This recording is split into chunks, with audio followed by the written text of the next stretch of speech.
First of all আপনি আপনার TikTok অ্যাপটাকে open করবেন, দেন নিচে দেখতে পাচ্ছেন এখানে লেখা আছে প্রোফাইল। এই প্রোফাইল আইকনে ক্লিক করে দিবেন। উপরে যে থ্রি লাইন্স রয়েছে থ্রি লাইন্সে ক্লিক করবেন।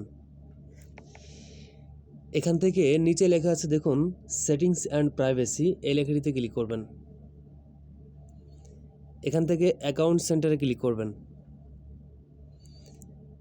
দেন এখানে দেখতে পাচ্ছেন পাসওয়ার্ড লেখা আছে, এই পাসওয়ার্ড লেখায় ক্লিক করে দিবেন। ওকে, এখানে লেখা আছে চেঞ্জ পাসওয়ার্ড। তো আপনি আপনার পাসওয়ার্ডটা কীভাবে চেঞ্জ করতে পারেন এখান থেকে। তো আমি এখানে আমার পাসওয়ার্ডটি দিয়ে দিচ্ছি, আপনারা দেখুন। দেখতে পাচ্ছেন আমি আমার পাসওয়ার্ডটি এখানে কিছু সংখ্যা বসিয়েছি, আরও কিছু সংখ্যা আমাদেরকে দিতে হবে, না হয়তো বা উপরে একটা দেখতে পাচ্ছেন 8 ক্যারেক্টার টিক চিহ্ন উঠেছে কিন্তু নিচের দুইটা ওঠেনি। তো আমি একটা ডট দিয়ে দিব, তারপর একটা ব্র্যাকেট দিব, দেন এখান থেকে আমি একটা 3 দিব। সো আমি আমার পাসওয়ার্ডটি অলরেডি এখানে কমপ্লিট করেছি। এখানে যেভাবে লেখা ছিল সেই অনুযায়ী আমি আমার পাসওয়ার্ডটি দিয়ে দিয়েছি। প্রত্যেকটা লেখায় টিক চিহ্ন চলে এসেছে।